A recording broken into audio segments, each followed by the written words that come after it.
Today we'll observe Richard from the Vegan Gains channel and discuss his creeping obesity. Many of you will know that Richard is a vegan, also known in the field of mammalogy as an herbivore. Richard has been observed to have fattened up considerably over time, leading one to perhaps question how this could have happened. And we're here today to help explain this observation. The reason that this happened is because Richard likely doesn't understand what he's eating. Let me show you what I mean.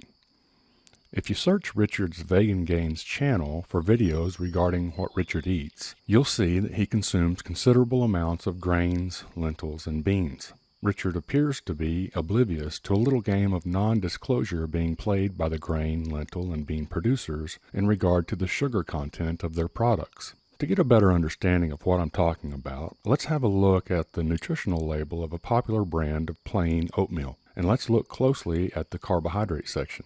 At the very top and in bold letters, we see the section title and it says total carbohydrates, where it is disclosed that there are 27 grams of total carbohydrates. Then we see beneath total carbohydrates the words dietary fiber. However, make note of the fact that the words dietary fiber have been indented a ways from the left margin.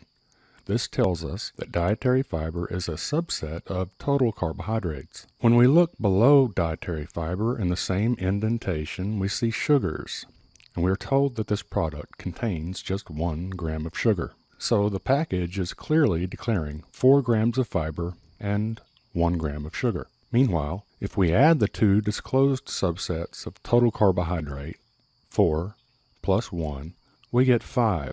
Which is an intolerable margin of error from the actual 27. This means that there are 22 grams of something in this product that has not been properly disclosed as it should.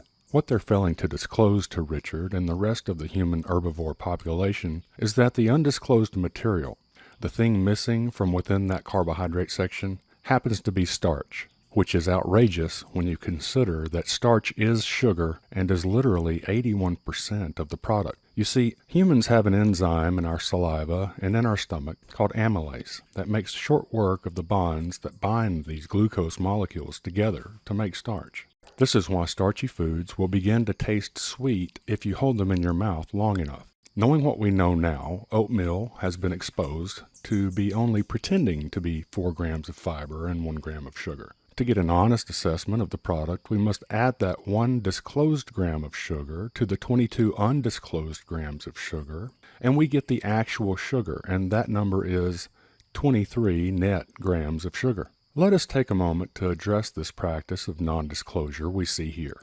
It seems to me that a misrepresentation of 22 grams of sugar content in one serving of anything, especially when it's being recommended to diabetics and the obese as being low in sugar, is intolerable and certainly should be investigated as a breach of the Fair Packaging and Labeling Act. It's also important to note that every brand of bean, lentil, and grain in the U.S. is using this sleight of hand trick. Anyone who keeps a close eye on their blood glucose level will tell you that a 22-gram misrepresentation of sugar like this will ruin one's ability to successfully manage sugar intake and will often lead to the individual suffering from chronically high glucose and insulin levels day after day after day with no clear understanding as to why.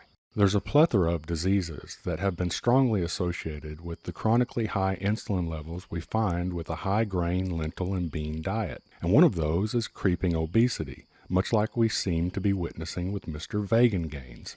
Richard, I hope you will see this, and I hope that this information helps you get a handle on correcting your body composition. I searched your channel history, and you certainly have never presented this valuable information to your subscribers, so I assume these facts have somehow slipped through the cracks in your myelin. I hope we've corrected that today.